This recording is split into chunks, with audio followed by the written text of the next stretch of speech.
হতভম্ব হয়ে গেছেন, কিন্তু আমরা তো চাকরি করি, কিন্তু আমাদের এই জিনিসগুলো আবার তাদেরকে কি করতে হয়, তাদেরকে দেওয়া লাগে, দেখাতে হয় আমরা কি কি দিছি। তা আপনাদেরকে চারা কয়টা করে দিছি? 8টা। ওই দুটো পেপার চার্জও হয়েছে আবার, এখন 6টা আর নাই, 8টা হয়ে গেছে। আচ্ছা, আপনাদের সবচেয়ে বড় কথা হলো সকল ধরনের চারা এখানে, ফল থেকে শুরু করে সবজি হয়ে গেছে, এখন পেঁপে দিয়ে ফল সবজি হয়েছে। আর এই যে এর বাগানটার নাম কি কেউ বলতে পারবেন? পারিবারিক পুষ্টি বাগান কেন কই আমরা, বলেন তো? মানে ওইখান থেকে পরিবারের সবকিছু, আচ্ছা পরিবারের সবকিছু আমরা এখান থেকে যাতে পাই। আপনি দেখেন সবজির বীজ যতগুলো আছে, এর মধ্যে কিন্তু আবার 3টা ছোট ছোট প্যাকেট আছে, একটা রবি, একটা খরিফ, একটা খরিফ 2। আচ্ছা, যে মৌসুমে যেটা সেটাই বার করে দেখবেন, কারণ এই মৌসুমে কি কি ফসল হবে, এখন কি কি হবে বলেন দেখি। কপি হবে, নকা শাক হবে, এখন যেগুলো হবে সেগুলোর মধ্যে আছে।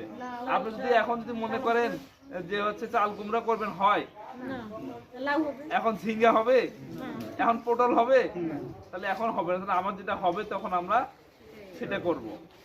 আর তারপর ঝিঙ্গা পটল এলে কোন মৌসুমে হবে, বর্ষাকালে যখন হবে সেই প্যাকেটটা বার করবেন, সেই প্যাকেটটা আপনি তখন করবেন। এখন ধরেন মনে করেন যে টমেটো বা বেগুন বা মরিচের বীজ কতখানি, খুব ছোট ছোট। আচ্ছা, আপনি যদি মনে করেন যে আমরা 1 গ্রাম বীজ দেই মনে করেন, তাহলে 1 গ্রামে থাকে 300 থেকে অ্যাটলিস্ট 300 বীজ থাকে। আমার পুষ্টি বাগানের দৈর্ঘ্য কতখানি, আয়তন 1.5 শতক, তা 300 মরিচ বেগুনের ছাড়া কতখানি জায়গা লাগবে? পুরো বাগানটাই আপনার হয়ে যাবে।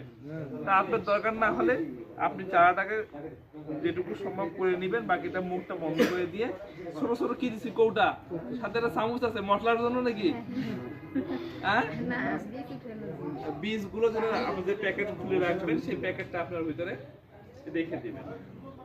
ওই প্যাকেটটা কেটে মুখটা বন্ধ, বীজটা নিলেন, বাকিটা মনে করেন যে বন্ধ করে কৌটার মধ্যে রেখে দিবেন, তাহলে বীজগুলো কি হবে, হ্যাঁ যত্ন থাকবে, নষ্ট হবে না। তাহলে এই যে প্রত্যেকটা জিনিস যে দেওয়া হয়েছে, প্রত্যেকটা একটা একটা কারণে দেওয়া হয়েছে। আর পারিবারিক পুষ্টি বাগান যদি নেট না দেয়, পরিবারের কাছে যারা থাকবে, সবার বাড়িতে গরু মুরগি হাঁস সবই আছে, ঝুঁকে সবই নষ্ট করবে, এই জন্য নেট দেওয়া আছে যাতে আর ভিতরে না ঢুকতে পারে। এখন চারা কোন পাশে লাগাবেন, উত্তর পাশে না পূর্ব পাশে?